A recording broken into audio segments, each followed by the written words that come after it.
up, basement dwellers? Welcome to another edition of the Jersey Fanatics. I'm Chris the Dace Man Dace, and joining me as always, Erik Barezzo. And we are on a hot streak, and we got some topics for you tonight. We're going to be talking trade deadline acquisitions that happened, how we feel about those acquisitions, and now that we've got some games under our belt to see if, our initial reactions, we probably should have did an emergency podcast for the trade deadline, because I guarantee the conversations we were having Thursday night are not the same we'll have today. Time kind of heals some wounds. I don't know, because I was very excited for Bader, and now today I'm like, eh. That's fair, but you were excited, but I guarantee you Thursday, when that's all that was done, it's a different conversation. 100% zero excited. We'll talk the Detroit series, the Baltimore series. Alumni weekend just happened in Philadelphia, and then we'll talk about the series coming up and what we think is going to happen before we get to the ineligible period for players. So, first things first, trade deadline. The Phillies did four moves, 3 major league moves, one signing free agent David Robertson we talked about 2 weeks ago. Luckily was not the end-all, be-all for the bullpen. That was the one thing we were really scared about. No, the end-all, be-all was bringing back Joe Ross today. Why do you got to bring down the mood? Why you got to bring down the mood? We did go out and get, is it John Duran? Johan Duran? It's Johan. No, it's Johan Duran. Johan Duran. We got a spider who is a phenomenal closer. Shockwave sent Wednesday night as they were playing in Chicago and getting blown out of the goddamn water in Chicago. Not a good way to end the White Sox series. Not a good way to drop a series. I guess we should have talked about that first. To the White Sox. Yeah. Probably should have talked about that first, but we're blocking it out of our memory. Trade deadline, we got the best closer on the market that was publicly announced to be on the market. None of the shady San Diego Padres bullshit where they somehow snuck in and got Aiden Miller. Well, not Aiden Miller, Mason Miller. Mason Miller. Allegedly, they called the Yankees, they called the Phillies, and they called the Mets. All 3 teams, and all 3 teams basically said, yeah, no, we're not doing that deal. So the A's basically gave them one shot, and that was it. And then Padres came in and swooped in with that, I want to say, sweetheart of a deal, because I don't think it was worth it. Farm? Where we're going, we don't need a farm. Yeah, no. They mortgaged the house on that one, so it is. I mean, for a team that wants to say World Series or bust, that is definitely San Diego's mantra, especially since they were unable to load Dylan Cease at the end of the trade line like they were trying to. So, but didn't they just get rid of JP Sears too, and they just signed or traded for him? Mm-hmm. So I don't know how financially San Diego exists. They have had money problems every goddamn year. They took on another problem. That's all they do is just take on money problems. That team, I don't want them to win. They're not going to win, but they are a world. If you're living in San Diego and you're wearing that Chip Brown uniform, cheering for your Chip Brown team, it's World Series or bust, unfortunately for them. But the Phillies only made the 4 moves. We talked about David Robertson's free agency to death. We don't need to keep talking about that. Apparently, he didn't have. Are 2-2 since the trade deadline, by the way. I think the Mets are 1-3, aren't they? Yeah, I think they lost again today. Yeah. Oh, then they're 1-4. The Mets, the Padres, the Yankees, and the Mariners all went hard, and the Phillies, who did not, to their credit, and they're going to do the "I told you so" dance at the end of the year, or at least at the end of the regular season. Yeah, they lost to the Guardians. So Guardians won the series. Anyway, these teams went all the fuck in. And you knew they were, because they don't care about money. John Middleton tells you he doesn't, but he clearly does. But our trade deadline ended with only 2 major league moves, 1 minor league move. We went and robbed the Twins because the Twins had a fire sale. Along with the whole entire MLB. It's a Korea team now at this point. I couldn't tell you a single fucking player on the Twins. Cody Clemens. Cody's still there. Correa's on the Astros now. He got traded to the Astros. Oh, I said Korean, not Correa. Oh. My bad. But the only player I know that's on the Twins is Cody Clemens, and that's because we gave him to him. Yeah. We DFA'd him instead of other choices. It's a smart move to build around them. They should. That kid's the future. I have his autograph. So, like Vance Worley, I will die on that hill. The other move we made was also the Twins. Bader? Yeah. Yeah. So we went. They said, okay, well, we went back to the Twins market and saw what was left on the shelf and went, yeah, we'll take that center fielder, who's the equivalent of the center fielder bullshit we're dealing with now. Was not a good night Thursday night. If you listen to any local sports radio, they were fucking livid. We were not happy in our chat. We didn't do things to move the needle. We didn't get that big bet. I get sitting here today, 5 days removed from the trade deadline's a little different. But I know Thursday it was like, oh, so we're not winning the World Series this year. See, I think the issue is that we did those trade deadlines wasn't it on Wednesday, right? It wasn't even on Thursday. The closer was Wednesday. Bader came in Thursday morning. Yeah. I think. So I think if you reverse it, I think if you ended up getting Bader on Wednesday and get Duran on Thursday, I think it's a lot different of how you go back and look at the trade deadline. You think it's more of a success because of, holy shit, you got the best closer in the market, and this dude is going to eventually throw for us 103.3 miles an hour in this strikeout like pitch like that. It's you're right. I think if you look at it that way, it's a great trade deadline. Unfortunately, it was the opposite, and you went from holy shit, we got one of the best closers on the market to this isn't a fucking upgrade to our outfield. Like, this is the same thing that we've been dealing with since almost Shane Victorino left our team. Like, we haven't had like a bona fide center fielder since. And I think it's mixed with the perception that Quan was available. I don't know if that was ever true. Like the Guardians, they find themselves in a pickle where they're on the cusp of a playoff spot. They have some bad news because their pitchers decided to gamble on themselves, or whatever the case is. And the interpreters, come on, man, they have to hire interpreters to get away from it. But like, Quan is a player that I think has control till 2028. So like, if you're the Guardians, did you really put him out there? And if you did put him out there, I'm sure we would have lost all our prospects.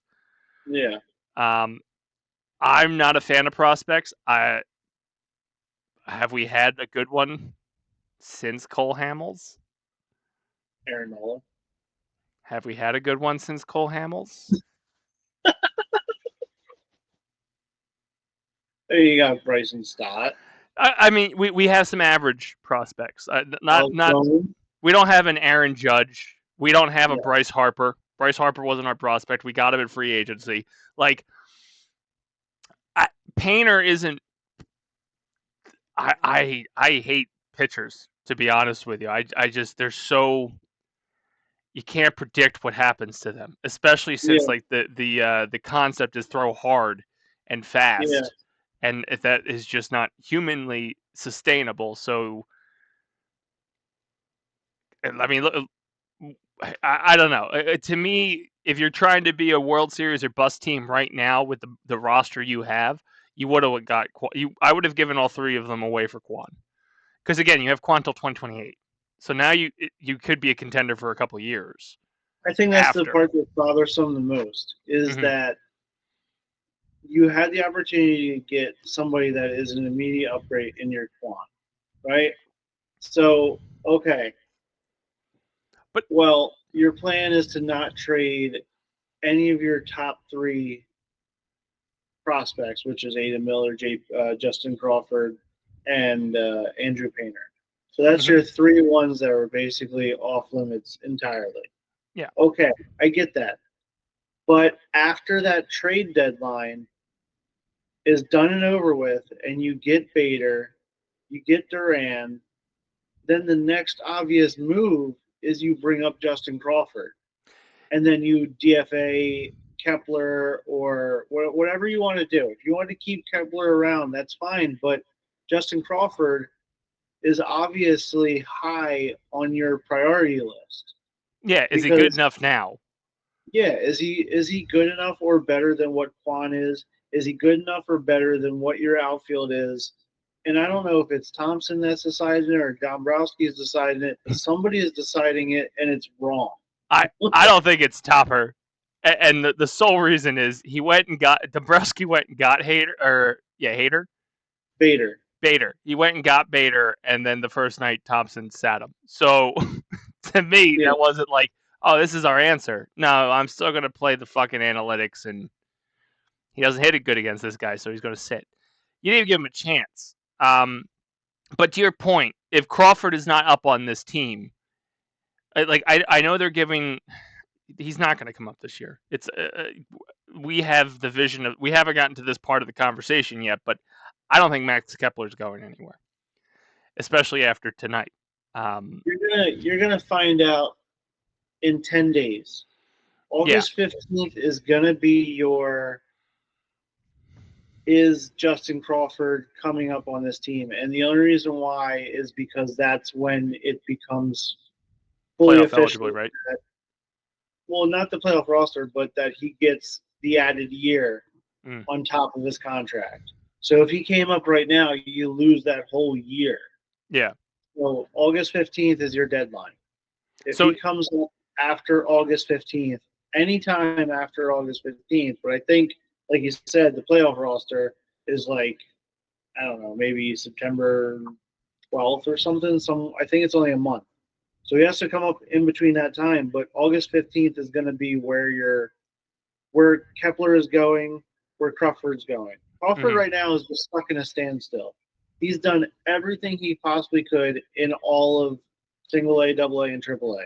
He's what he is. mhm. So he may not have the best batting average or any of that stuff, but that's it in triple A. It's So either you call him on August 15th or you don't. on August 20th, when we drop that episode, if we're not talking Justin Crawford had started a couple games at this point, what the That fuck did means we he's do? he's probably not coming back. He's probably not coming up the whole entire year then. Yeah, and honestly, I don't think he will. And we'll get to the talking about Max Kepler, but I think Topper got into a comfort zone in this last two series, and we're going to talk about it. So the first series was Alumni Weekend, Detroit Tigers, the best team in baseball, versus the Phillies, the fifth best team in baseball, or whatever the fuck we are. We took the series. We lost the game I thought we would lose. Um, What are your thoughts? They didn't start Bader the first night. He started the second night. Bader went over for his appearance against the Tigers. It's unfair that they started Bader against Tarkin Scoble. Yeah, the Friday night, I definitely think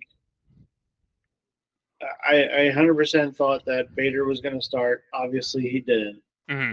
I was like, all right, well, this is going to be some bullshit. But then you had Duran come out with his incredible freaking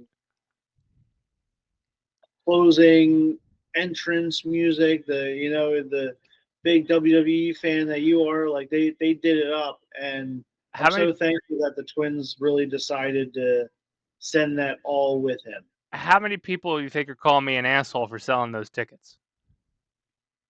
No one, Everybody. no, I went down to the absolutely drive-in and watched Fantastic Four again. no, because you probably made some good amount of money because you knew that Duran was going to come out and it was going to be the best freaking show ever. I was banking on Scoble pitching, but money was made.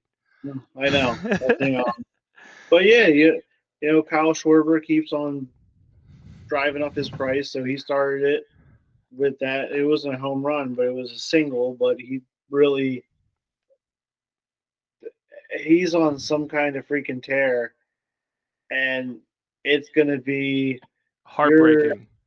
Yeah, your price went from like 3 years, 100 million to like 5 years, 200 million. Like it almost doubled Yeah, what you were even attempting to get away with him. and we'll get into And, the conversation of one of his accomplishments. and unfortunately, you're going to have to pay for it because fans are going to be beyond pissed off if you don't. So here's the. We'll talk about Kyle at the end of this because he does been eating up a lot of our podcast time, which is surprising considering his biggest fan hasn't been on lately to make me eat my words Mm, of how shitty of a signing Kyle Schwarber was. Um, but the Detroit series, they won Friday night, lost Saturday night. Do we have concerns about Wheeler? yes. Okay, I do too. It's kind of, I don't want to say it's kind of concerning. I'm leaning more to the slightly above kinda. I don't know what the next word above kinda is, but I'm on the 51% side instead of being under. Do we think it's exhaustion? Do we think it's a hidden injury? Do we think he's just trying new shit while he can? I don't know why you would do it against Detroit in a Cy Young Um, versus Cy Young matchup. I don't know if the week off because of the All Star week, like I don't know if that did anything for him because he literally just took the whole entire week off Mm-hmm. and just spent time with his new family and all sorts of good stuff. So I Ramping think, back up, possibly. yeah. So I'm that's why I'm like sort of above the kinda, just What? because I know what he can be. If his next start, if he comes out looking like what he has these last two starts, then yeah, it's major panic time. Especially with Luzardo, who can't figure it out as well. But on that note of talking about our ace not being an ace, do we have a new ace? Because Sunday night, Yeah, Sanchez out there yeah. doing some dirty shit, man. Well, everyone wanted that Saturday matchup with Scooble and Wheeler. Mm-hmm. Everyone basically was like, "Oh shit, this is awesome." I think that's one of the reasons why Detroit basically pushed Scooble off to be like, "Hey, Mm-hmm. like, dude, it's Scooble. Like he's not Wheeler's not an ace like Scooble is." Mm-hmm. So I think that was their way of kind of showing it. He fucking did it. Like he went. Scooble went 7 innings, 5 hits, 3 runs, 3 earned, 10K, and no walks. But the 3 runs that he gave up were all in the seventh inning. When he So was it's kind of probably out there like, one too long. yeah, exactly what like Topper does. Like you probably see that he gets a little winded, and he's throwing like 100 miles an hour almost on Mm-hmm. every single pitch. So you see the difference. And then Wheeler, obviously, he went 6 innings, 9 hits, four runs, 3 earned, and 10Ks as well. But it was not pretty. Like Mm-hmm. that line sounds a lot better than what it really was. Yeah, because he's just an inning shy of basically what Scooble did.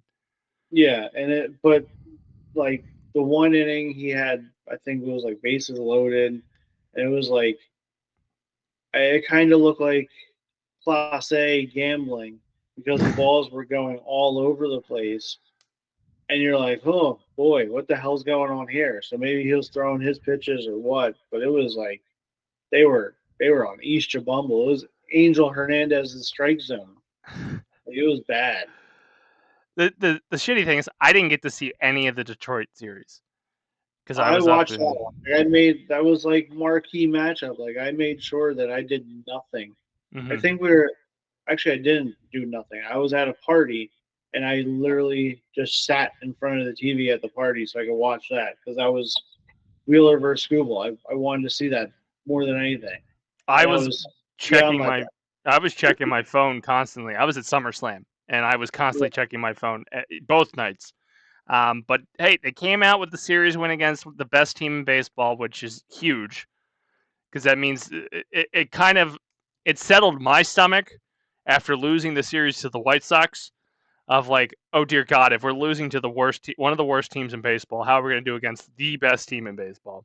And we won yeah, that series, so that means we are contenders. We're not down and out of the fight. I think we're number 2 on the betting odds to And win the World Duran Series.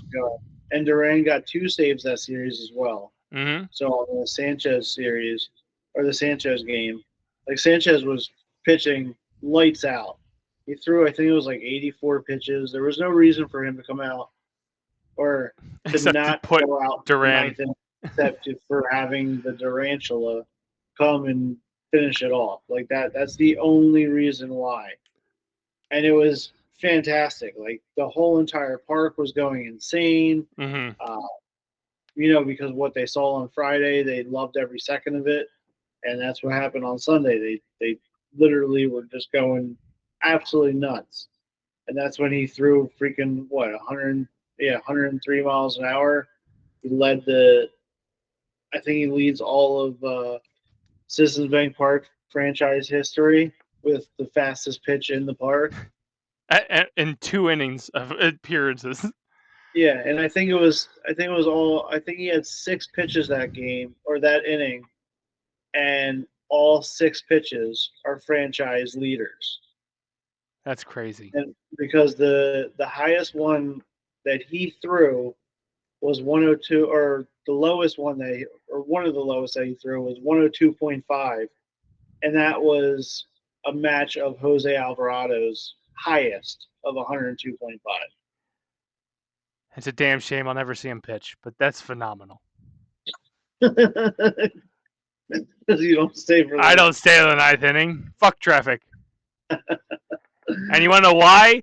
SummerSlam Night 2, MetLife traffic trying to leave that fucking place hanging around for Brock Lesnar. Fuck that shit.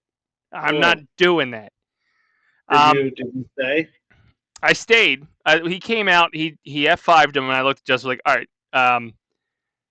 Best case scenario, he F5s him 6 more times. Worst case scenario, he did it once and that's it. So let's just leave. He beats up Cena every time. Like anytime he returns, he just beats the shit out of Cena. So it's like, this isn't different. Different topic, different podcast. One day. The next series is the Baltimore series, which we have won tonight as of this recording. We won the Monday night game, we won the Tuesday night game, and we're heading for the sweep hopefully tomorrow on Wednesday. Pitching is Ranger. Yeah. The funniest thing, because I want to talk about Monday's game, the funniest thing that I've ever seen, or one of I don't know how to say it, but the number one thing, like all the dads say, is, oh, they used all their runs for like save some runs for tomorrow.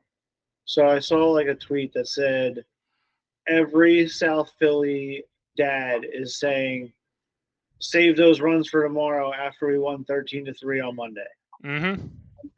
I just immediately died laughing because I could see like my dad texting me and saying the same exact thing. And that's them historically. They have had games where they light them up in double digits and then the next game get no hit. Yeah. They did it to the Braves. They ran the score up to, well, they did it in reverse order. They got shut the fuck down on the West Coast, came out to Atlanta, and then ran up 16 runs. And then the next day, kind of were shut down again. They are hot right now. And this, I don't think that we've seen this in a while. And it's crazy because, as per usual Phillies lore, the batting's getting really good. The starting pitching's shaky.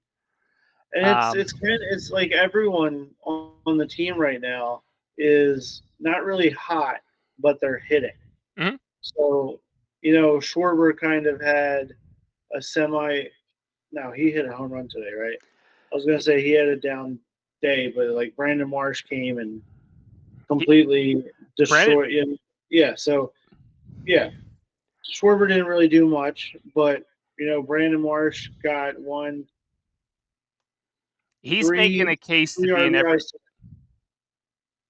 he's making a case to be an everyday outfielder. Maybe not center field every day, but he's making a case to stay in there. That man's been over 300 since he came back. I know he had a very slow start. I know he had the injury.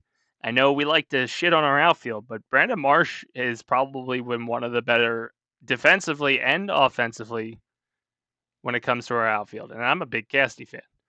Brandon Marsh and Kepler are the only ones that really did anything today. which is going to make this. It's going to make it frustrating. Yeah, it's going to make it very frustrating come at August 15th deadline you put out there. But Schwarber had a huge accomplishment yesterday or Monday when in the game one, he got 2 home runs, one being a grand slam, the grand slam being his 40th home run of the season, and also breaking Ryan Howard's record, right? Of like fastest to 40 home runs or something like that, where within 112 games or some shit. They were comparing him to Ryan Howard and his 2008 season. So like it gives you a little bit of like the feel goods, like, oh, you're comparing him to the World Series champs. But it also hurts because his price tag is going through the goddamn roof, and then he'll be a New York Yankee next year or a New York Met, and it's gonna hurt. But you know what's crazy though? What is that for Ryan Howard's MVP year, he had over 1,000 OPS. I think it was like 1057. Mm-hmm. And right now, Schwarber's at like 957 or 967. Really? So Ryan Howard had over 100 OPS, like, I don't know if it's percentage or points or what, but over him in his best year. And Schwarber, that was the whole year. Like, Schwarber still has time to catch him. Like, that's how good of a year Schwarber's on track for. And it's absolutely outrageous. And this is part of the conversation I wanted to have about him. His price tag is moving. The city of Philadelphia put out a declaration where they're trying to have fans sign a petition to keep him. Bryce is talking about keeping him. Everybody is like, we know we need to keep him. And this is where I'm terrified. We need JT more than we need Schwarber. I cannot stress that enough. I get how hot Schwarber is. Statistically, is he going to be this hot next year? No, he's not. It's not going to be the same hot. Do we really need to put that kind of money into a DH? Absolutely not.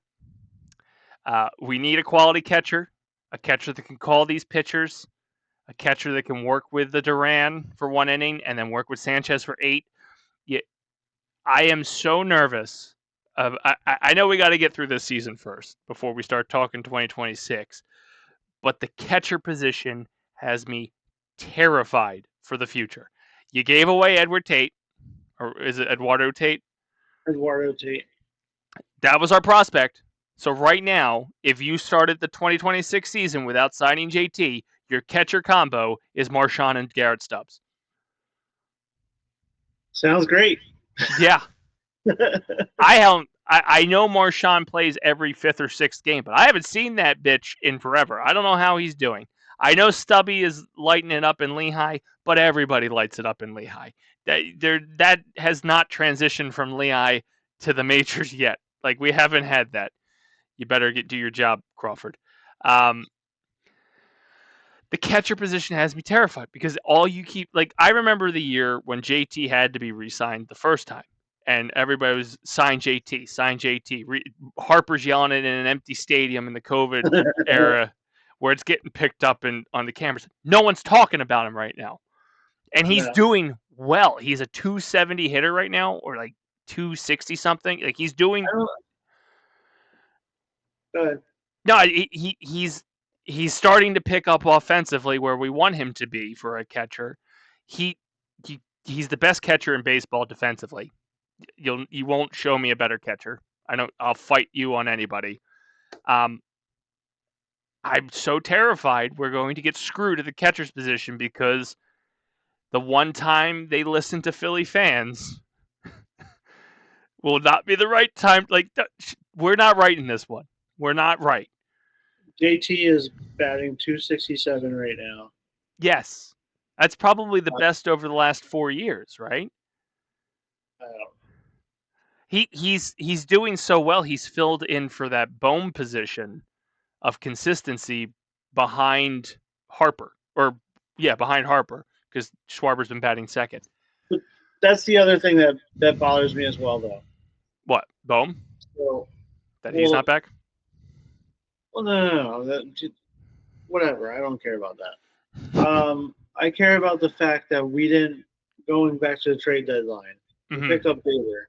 I would have preferred somebody that could either go in the tool hole so Schwarber could go in the four to protect Harper, Hmm. or to get a bigger bat that can go in the four hole and protect Harper, and then you kept Schwarber at two. And that's the only reason why I hated the acquisition of Bader, because it wasn't big enough, and I knew it was just going to be a platoon bullshit that it has been. I And like it's just JT is not a fifth hitter, like, no, or a fourth hitter. Like he's not. That's not him. but is he a two hitter? Because to me, this the lineup feels like it's kind of fucky because Bryce won't leave that third spot. We've seen him move up to second, but if you want Bryce to protect Schwarber, why can't those two move down one and then put a JT or a Casty or a Marsh, who's actually kind of hot right now, in that two hole? Because Schwarber's crushing it, and he's second. Like, and Trey is not in a good spot right now. He's not a bad spot, but he's not always on base for Schwarbs. Schwarbs batting in at people at the bottom of the lineup and innings down the line. No, I think the better lineup right now, like if you're speaking right now, it's uh, Turner, Marsh, Harper, Schwarber, Casty. But do you think Schwarber's having a good year because Harper's protecting him? Because Harper is, even though he's not MV3 level, Harper is hitting scary enough to make you have to pitch to Schwarber. Would it be reversed if Schwarber was behind Harper? That's a great question. Like I don't know. I really don't know. I Because don't know if it's. I don't know if Harper is having as scary of a year that people are willing to pitch to Schwarber because they know what's going to happen. mm-hmm, Like I think it has more to do with Schwarber's, just seeing it better. yes, and plus his swing and strikeout ratio. Like I think you have a better shot of getting him out than him hitting a home run. Okay. Because I honestly, I'm at a point. Don't mess with that. The Harper behind Schwarber type thing. I'm at a point where like I don't know what's happening. It doesn't make sense because, like you said, as a pitcher, I probably would just walk Schwarber to get the Harper, which it's going to piss Bryce off, but it's seemingly the angrier Bryce gets, the worse he does. Like Yeah, he's getting into a realm where his anger is not helping him anymore. It's and a it's detriment to even, him. you even saw it the other day when like Schwarber hit that grand slam, and like everyone was going nuts, and you saw Harper come out there like beyond fired up, and then he's swinging at the first pitch that was like 12 feet in the air. Like Mm-hmm. I'm pretty sure the catcher like climbed the backstop in order to catch it. Like it was outrageous how out of the zone it was, and he was swinging at it because he wanted to hit the home run too. It was kind of like, hey, I can be cool too. Watch me. Watch what I can do. Yep. Like Which I so, think if you put him in front of Schwarber, does he play that game? I I don't don't know. know. Maybe he has to stay behind. I don't know. It's a weird dynamic because at least Bryce. I'm not sitting here saying Bryce is a bad player, but Bryce is an MV3. I don't. This isn't Bryce's team right now. This is Schwarber's team. Yeah, If you were to put it there, he took it for sure. um, which is weird because Harper was signed as the franchise player. Harper is the franchise player, but this if they win the World Series, it's Schwarber's team. It's If not. you're if they win this year, you're gonna look back and Schwarber basically carried the load for majority of the year, Mm-hmm, depending on obviously what happens in the playoffs. Like Harper could get a home run every single at bat, and he could lift the whole entire team. Or Sanchez could win every single game, and it's on him, and he could have complete game shutouts for every game. Like it, obviously that we have no idea what's going to happen. mm-hmm. But if you're saying right now, they win the World Series tonight. What we've seen for the past however many games, Schwarber is basically the reason why we won a good a good amount of those games. Yep. Schwarber and ensemble. Like Yeah, it's kind of crazy because again, Harper's been the face of it. Even when he was out most of 2022, or he was out most of that year, right? yeah, He still was the face of that run. He yeah. had the bedlam at the bank moment. It just he was that fire, and it's weird that like that's not the guy we have this year. And I'm not saying he's not a bad player this year. Like I don't want him playing for another He's team. kind of having a Harper year. Yeah, which is, and you expected a full Harper year because he came in with no injury. He was playing a position. He was batting in his spot. Like there was no like, oh, it's his first year at first base. Oh, he's back from Tommy John surgery. Oh, he's just a DH. Like there was no caveats to him in this season. Like this should have been a return to form, Yeah, and I don't think it was. And it's nervous that like, is this what we got for the back half? Because at that point, yeah, you want a Schwarber, but Schwarber he locks you just being a DH. Um, and he's not Otani. As much as I hate Otani, I I honestly think you have to do everything in your power to keep Schwarber just because of what he brings to the locker room and what he brings to the team as a whole. I think he means a lot more than just what a DH does or mm-hmm. is. He has that no I in team. Like I feel like he puts people in the place if they're out of line, and I think he's rubbing off on Harper in a way because he called out. I think it was Bohm or Marsh or somebody that we don't do that here, or maybe it was I don't know, but they Harper called out somebody a couple weeks ago and said, "Oh, we don't do that here. This isn't what we do in Philly. We don't throw our helmets. We don't do any of that stuff." Like, Mm-hmm. bud, let's look at your past. That's all you've done. You just got thrown the fuck out of the game for a check swing. So, Yeah. like, you have So, you could have fucked that game for everybody. so Um, that I think Schwarber is basically a massive part in what this team is and what their identity is. And like you said, like yeah, I don't know how old he is, but he's he's younger than definitely over us. 30. He's younger than us, but he does have that 50-year-old vet feel. Like Yeah, he's got like this he's old man 32 vibe. years old.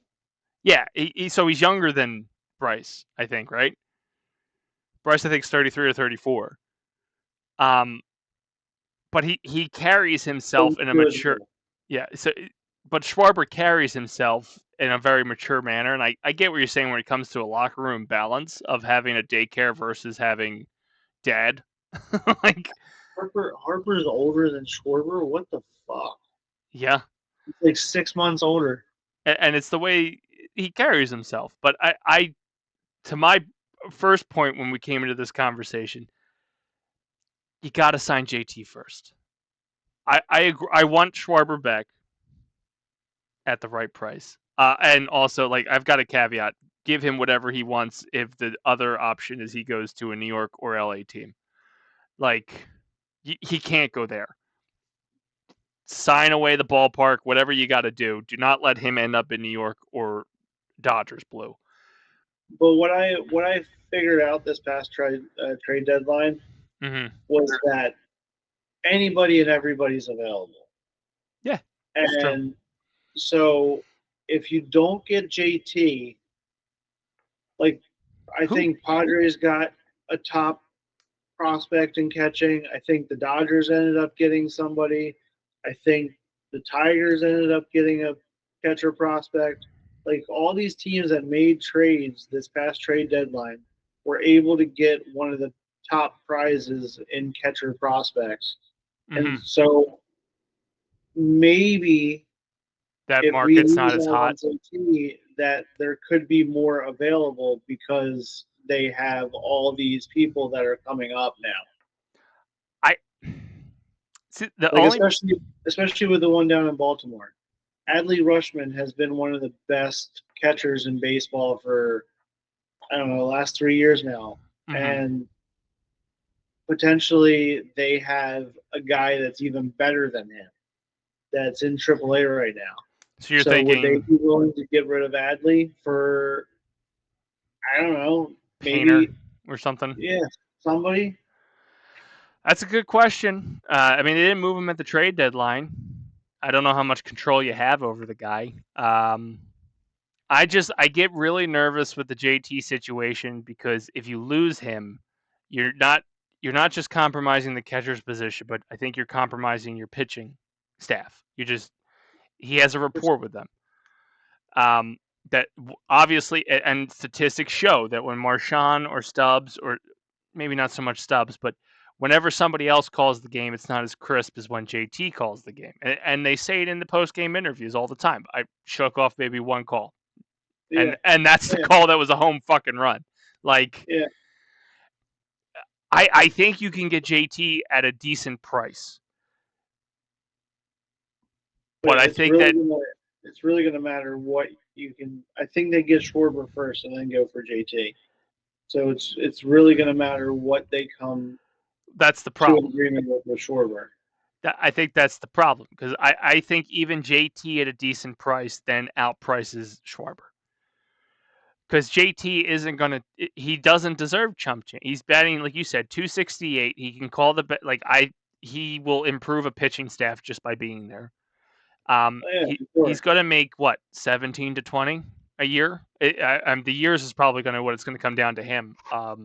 Because he's gonna want longer years because catchers just don't have like if you can lock in a 5 to 6 year deal at JT's age as a catcher, you're gonna do it.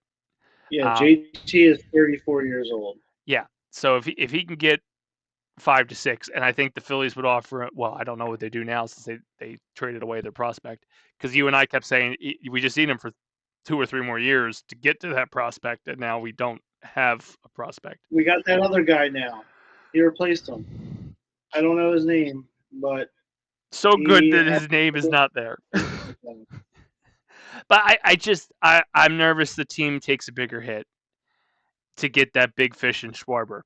Now, if John Middleton's ready to talk Dodger and Met strategy, and we have a Kyle Schwarber day in 2057, I'm down.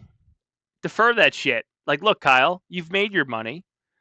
You're getting your bonuses. You're getting your incentives. Like, how would you like to keep making $5 million a year after you stop playing and you're 60 still getting paid $5 million a year? Like, if John Middleton wants to get into the deferred game, let's fucking play the deferred game. So Otherwise, they are saying, according to MLB.com, there is a catching prospect. His name is Illyrio Farabis, and he's estimated to join the team in 2028. okay, well then that falls into our 2-3 year, and he's in the Phillies organization. Yeah. So okay, that's fine because then that like I still think you need JT to coach him through the first year or maybe the second year. Like if you sign JT through 2029, that guy's going to catch a charge. Dude, Uh, he's a dude. that's some Wanderer Franco bullshit right there. I think if you could sign JT through, if he's ready to come up in 2028, you sign JT through 2029. So that's that 3-year deal we're talking about. It allows 2028 to have this kid as his backup catcher and then transition JT into the backup. Because at that point, JT is going to be pushing 40. And if JT's having a great year and he gets to like coach this guy on his way out the door, as they say in the wrestling business, give him the rub, fine. You can go play for whatever team you want 2029, 2030. Fantastic. We got this kid now. I think you need him for guidance. I think you need him to finish out Wheeler's contract and help keep developing Luzardo, Sanchez, keep the Nola fuckery down. and who Painter is going to need to learn from him too, especially since Mick is now on the other side of the country. I don't know. I just, to me, the priority list has not changed. JT is number one priority in my free agent signing. Mick is in the middle of the country. He's in Minnesota. Poor kid. But hey, Eduardo got to go with them, so. So I was reading past, like just looking at that guy's name and what they're saying and everything. So if you click on their name and see the little paragraph it says that he does not move the needle defensively, but he has a big bat. But the Phillies don't really think that he could be a catcher. What the fuck's he gonna play? They going to first base. First base, third base. Well, then, yes, JT is definitely my top priority now because you don't know what the fuck your future is a catcher. And if you're a Philly, if you're a Phillies fan clamoring for Kyle Schwarber to come back, it ain't happening. Like if you're John Middleton and Dave Dombrowski, and even if you're Topper, who maybe gets a say in this Cook situation, it's you need JT back. You just do. Like it's a damn shame. If they had gotten the Schwarber deal done in spring training, I would feel signed him off of his year of 212 average or whatever the fuck he had last year. So Middleton brought in the minority owners that had massive paychecks as well.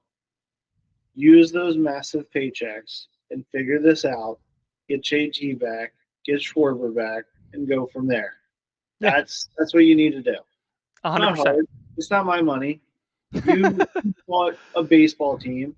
This is what you wanted. You know, I didn't go into business and be smart and get billions of dollars. Like that's not what I did because I'm retarded. Yeah, that's just not that's not how the world works. And unless you can somehow convince unless you can somehow convince Major League Baseball to redraw the lines of the division, as long as Cohen is in your fucking division, you have to play this money game as well. Otherwise, it's going to be the Mets every goddamn year because he does not care. Like I like to an extent that John Middleton cares about the price tag, but when you deal with chaos up I-95, who has a zero fucks to give, and signs everybody to stupid fucking deals that make no sense. Like the Mets could be drastically different by the time we have our problems, because Soto could just be like, I'm out. He has so many parachute clauses. Alonso's leaving. Lindor, I think, is coming up towards the end of it. Like there's a lot of chaos that could happen in the Mets, but Cohen will be like, no, I can throw more money at you. Whereas John Middleton be like, here, let me put the parachute on your back for you, and I'll push you at the plate.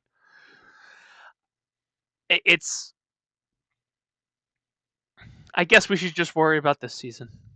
We'll have plenty of time in December and November to either be happy for a bit and then bitch about it for the repeat, or be completely fucking miserable. We're going to win the World Series, and then we're going to lose Schwarber. We're going to lose JT. We're going to lose Luzardo. We're going to lose Alvarado. We have Luzardo for one more year. Unless we kill him. We're going to lose everyone. And it's going to be so exciting because we won the chip. And then all of a sudden it's going to be like, holy shit. Why is Darren Ruff back on this team? Here comes Mikal Franco because he had an up year in the Korean League. Yeah. And he came as do in order to win the World Series? We brought back a Double. We brought back Darren Ruff. There's fucking Yasiel Puig, who's still playing at 45 years old in the Dominican Republic. And he's still bat flipping when he's hitting the top of the wall. That's who we're going to have. It'll be the Thanos quote. What did it cost? Everything. Everything. let's fucking go. So I know this kind of ended on a downer note, and it probably will every time because Schwarber's only getting better, and he's still not signing a contract. And JT is getting better, and he's not signing a contract. So that's going to fucking send our anxiety levels through the roof. But we are first place by 2 games in the National League East. We're going for the sweep as this airs today against Baltimore. Then we're on the road to Texas, the Rangers, and who else?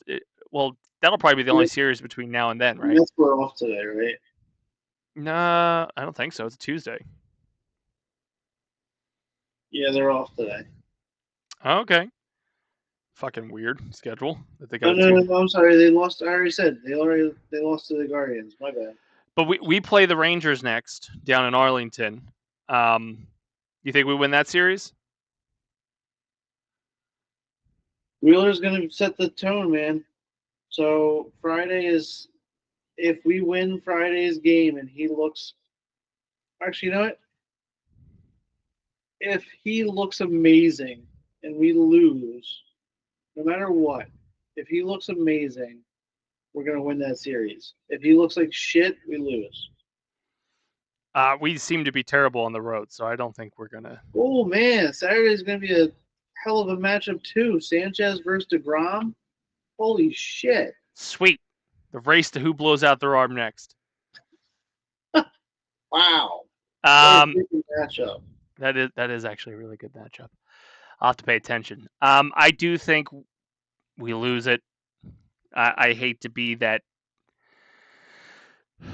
Debbie Downer, but I don't know what it is. Last year we had such a great road record. This year I feel like we're doing dog shit. Yeah, and it all doesn't matter anyway because against the freaking American League. And finally we're back to the National League on Monday. And who would play that series? Reds. Okay. Well, we're away at Cincinnati. So by the time we record, we'll probably have 2 Cincinnati Red games under our belt. Do you think we win that series? No. I don't think so either. Cincinnati got so much better this trade deadline. Oh, they upgraded their third base? Yeah, just with him. Like KB is just you moved him out of a stressful situation of if you don't get a run, Paul Skeens loses into just hit the ball. We got the rest. Hit the ball and just play. Be your freaking Gold Glove third baseman that you are, and it's fine. And we lose, we win, we win. Like that, there's no pressure at all on you. And like the first day that he was traded, he was working on grounders at third base. Like it's just, and then we go into Washington after that. All right, so rough couple games come or rough. Well, the road trip is rough. I don't know if it's actually the teams that are rough because if they can't, this is Bank Park. We apparently miss our families too much and can't go on the road. I think they go 3-3. That sounds about right. I would say I'm leaning more to the latter though, 2-4. I want to give them the benefit of the doubt in Cincinnati. We'll be able to reanalyze that when we record next week. Other predictions. Do you think Bohm's back in the lineup for either of the series? He's allegedly going to Lehigh. I think weekend? They said tonight. They said tonight that he was going there. I don't know if he's going to do anything, but he was going there, and he's potentially going to be in the lineup this weekend. Okay. So I think he could be back for Cincinnati, potentially. Okay. Nola, he just pitched his third game down there, right? Well, hold on. Uh-oh. What do you do when Bohm's back, though? Who's your person you get rid of? Weston Wilson? Yeah, probably. He has options, right? I don't know. Still. I'm going to assume Weston. The pain in the ass one's going to be when Nola comes back. Who goes to the bullpen?